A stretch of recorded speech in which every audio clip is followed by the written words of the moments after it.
का आया था ना ये ऑर्गेनाइजर।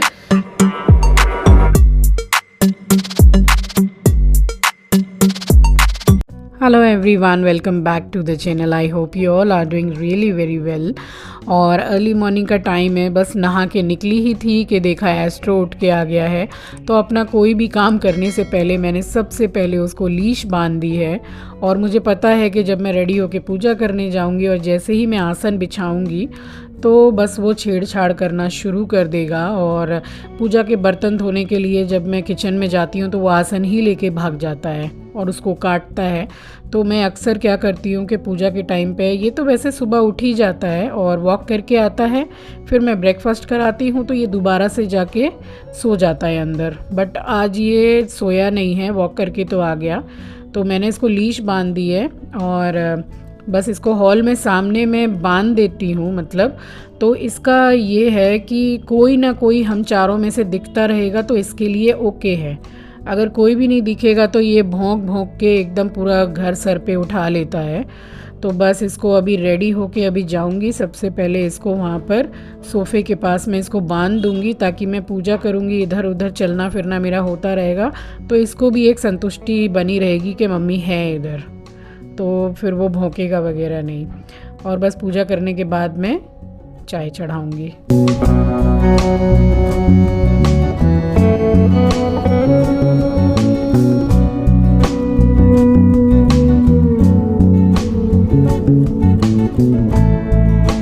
और यहाँ पूजा करके मैंने बना ली है सबसे पहले चाय। और अभी थोड़ी सर्दी लगी हुई है तो जो जैसे ठंड में तो और भी अच्छी लगती है चाय। एक सुबह एक शाम पीती हूँ, लेकिन ठंड में तो 3 हो जाती हैं, बीच में मन करता है तो बना के पी लेती हूँ। और ये नाश्ता मैं हस्बैंड के लिए ही लगा रही हूँ। चाहे मैं पोहा बनाऊँ या ढोकला बनाऊँ या कुछ भी, मतलब हस्बैंड को ब्रेड बटर और करारी सिकी हुई ब्रेड, उसमें एकदम बढ़िया सा बटर और चाय, ये फेवरेट नाश्ता है। और यही सेम फेवरेट नाश्ता मेरे बड़े भैया का भी है। तो बस उनको यही चाहिए, पोहा वगैरह जो भी बना दो तो फिर मुंह बनाने लगते हैं कि पोहा बना दिया है और ये बना दिया वो बना दिया। तो यहाँ दे दिया है नाश्ता और सीधी चली आई हूँ। अभी नाश्ता मैंने किया नहीं है। यहाँ बालकनी में शू रैक के ऊपर, मतलब इतना ये लोग सामान इधर उधर फेंक फाँक के रखते हैं। और इसके ऊपर इतने जो कपड़े आपको दिखाई दे रहे हैं, फ़िलहाल मैंने नीचे गिरा रखे हैं। तो कुछ कपड़े मेरे जो एकदम प्योर कॉटन पहन पहन के जो थोड़े ख़राब हो जाते हैं तो मैं उनको रख देती हूँ और टाइम निकाल के बैठ जाती हूँ और उनके कई पीसेस में स्क्वायर में अच्छी तरीके से कट करके और रख लेती हूँ। तो ये कपड़े बड़े काम में आते हैं।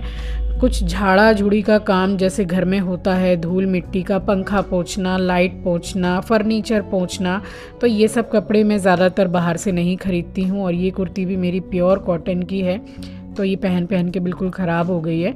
तो जब समय मिलेगा तो बैठ के इनके सारे के ही मैं अच्छे से पीसेस पूरे कट करके और रख लूँगी। और फिर बाद में बैचेस में मैं यूज़ करती हूँ तो मैं संभाल के रख देती हूँ। तो ये कपड़े सिर्फ फर्नीचर वगैरह में ही नहीं, काफ़ी कुछ में काम में आ जाते हैं। और यहाँ काम करने के बाद में सारे हैंड वॉश वगैरह सब ख़त्म हो गए तो वो सब मैंने फ़िल किया। और उसके बाद नाश्ता करने के बाद मैं निकली आज बाज़ार के लिए और चाय पीने लगी थी कि बस हल्का सा बालकनी में जैसे पाँव जैसे थोड़ा फिसल सा गया, फिसला भी नहीं, मतलब थोड़ा सा जैसे धक्का सा जैसे चलते चलते लग जाता है, तो चाय भी मेरी कुर्ती पे थोड़ी सी गिर गई थी। तो फिर मैं चेंज करके उसको बाज़ार गई।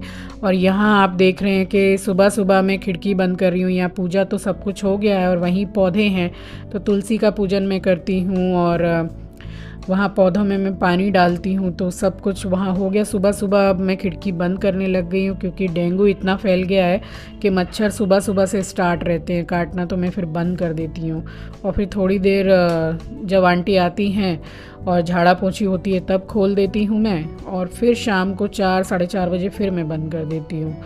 तो चली गई थी बाज़ार और अब आ गई हूँ। और यहाँ मैंने कम से कम 250 ग्राम मैंने मैदा लिया है और बाकी आधा किलो मैंने आटा लिया है। नमक, अजवाइन और 3 से 4 चम्मच मैंने घी के इसमें डाले हैं। आज मैं आपको दूंगी मिक्स वेजिटेबल पराठे की रेसिपी और बहुत ही इजी है, बहुत कन्वीनियंट है। पूरा वो सामान जो घर पे सबके अवेलेबल रहता है, तो बना के ज़रूर ट्राई कीजिएगा। तो बस इसको अच्छी तरीके से मिला के और एक थोड़ा सा, बहुत ज़्यादा सॉफ्ट नहीं, बहुत ज़्यादा हार्ड नहीं, मीडियम में डो रेडी कर लूँगी।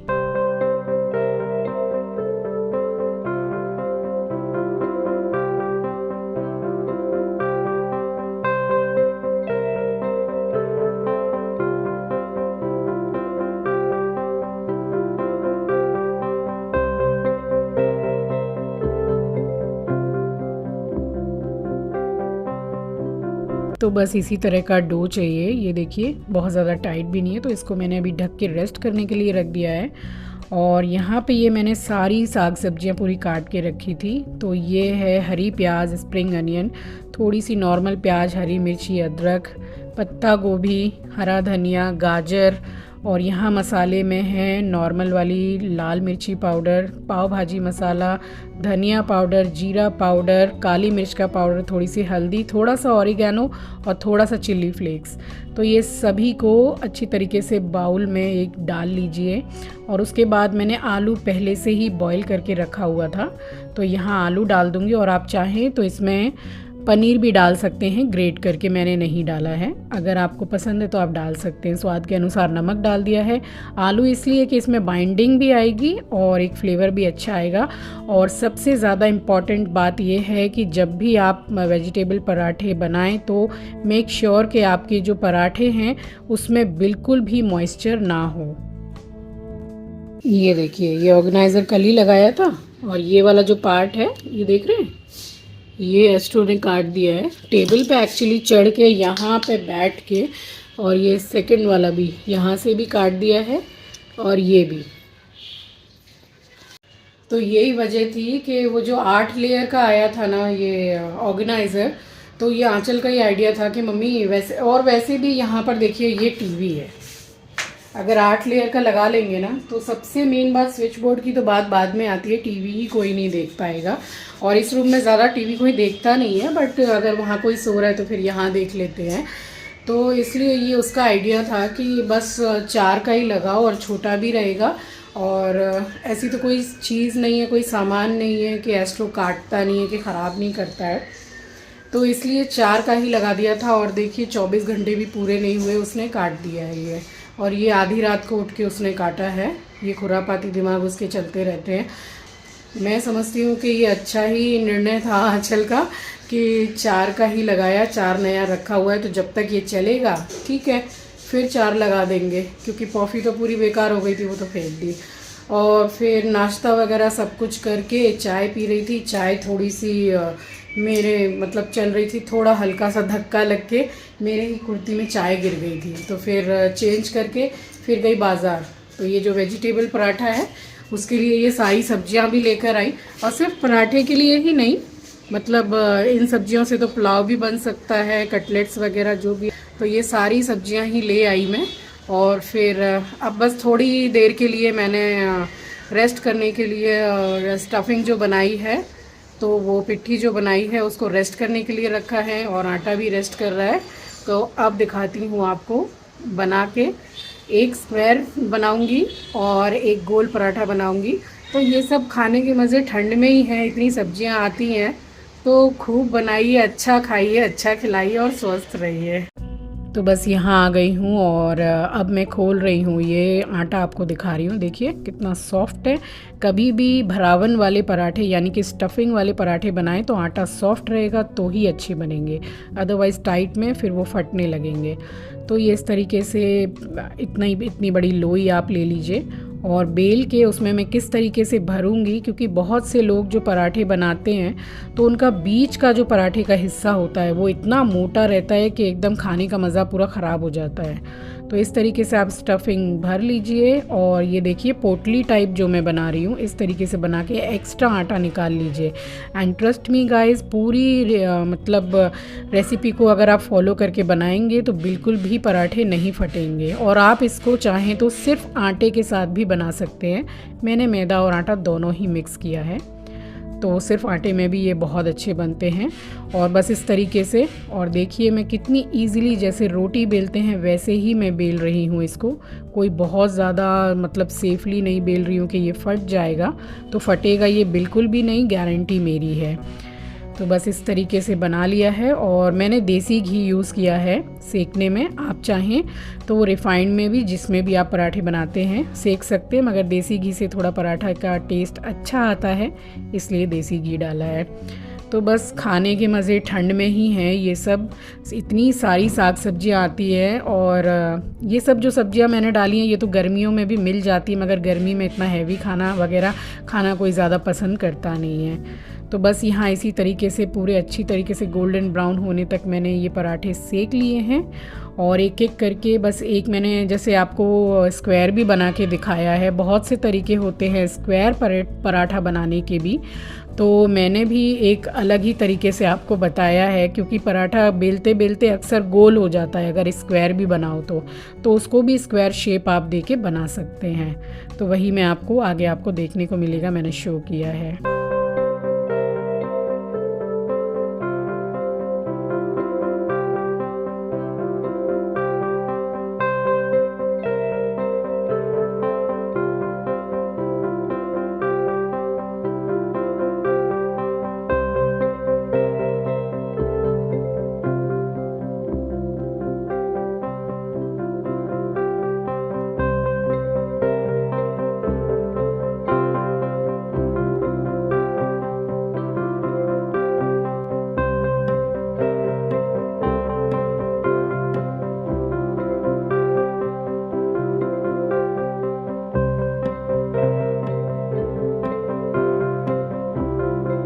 और आजकल जो चॉपर में जो यूज़ करती हूँ, वेजिटेबल चॉपर है, आजकल शायद ही ऐसा कोई घर होगा जिनके घर में ये नहीं होता है। तो बारीक इतनी सब्जियां काटने के लिए तो काफ़ी समय लग जाता है, और चॉपर में बस 4 से 5 बार उसमें जो रस्सी लगी रहती है खींचो और इतनी अच्छी तरीके से कट जाता है। तो अगर चॉपर अवेलेबल है तो फिर बनाना इतना ज़्यादा आसान है। जो भी सब्जियां आपके पास पड़ी हैं पराठे में, इतना समझ भी नहीं आता है। आप इस तरीके से मसाले वगैरह डाल के स्टफिंग करके आप हस्बैंड के ऑफिस के टिफ़िन में, बच्चों के स्कूल में, तो ये टिफ़िन वगैरह के लिए भी परफेक्ट रेसिपी है। और वैसे तो विंटर स्पेशल है ही ये रेसिपी, तो खाने के मज़े तो दुगने हो ही जाते हैं जब इतना लोडेड पूरा वेजीज़ के साथ लोडेड पराठा रहता है। और मैं इसको सर्व करूँगी दही के साथ, और चटनी हरे धनिया की बनाई मैंने। तो अगर दही भी नहीं खाना चाहते हैं, या चटनी बनाने का मन नहीं है, या पसंद नहीं है, तो ये पराठा वैसे भी अच्छा ही लगना है। तो ये देखिए बेलते बेलते गोल हो ही जाता है, और मैंने इसको दे दिया स्क्वायर शेप। तो इस तरीके से भी आप बना सकते हैं। तो बस एक एक करके सारे पराठे इसी तरीके से सेक लिए थे मैंने, और इसको सेकने के बाद आपको करके दिखाती हूँ आज की मेरी विंटर स्पेशल थाली की प्लेटिंग। और पसंद आए तो कमेंट सेक्शन में ज़रूर बताइएगा कि रेसिपी कैसी लगी। मैं आपके सामने लेकर आती हूँ अपनी खुद की रेसिपीज़, और जो बहुत ही इजी वे में मैं भी पसंद करती हूँ कि सारा ही खाना इजी वे में बनाया जाए।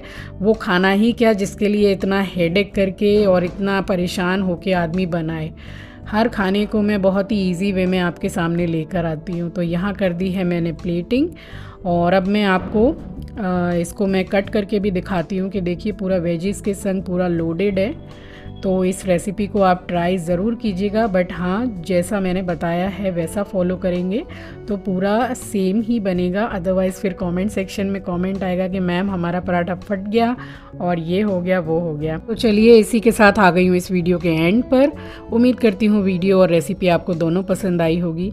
मिलती हूँ आपसे अगले वीडियो में। Till then take really good care of your self. अपना ख्याल रखिए, अपनों का ख्याल रखिए। Thanks for watching.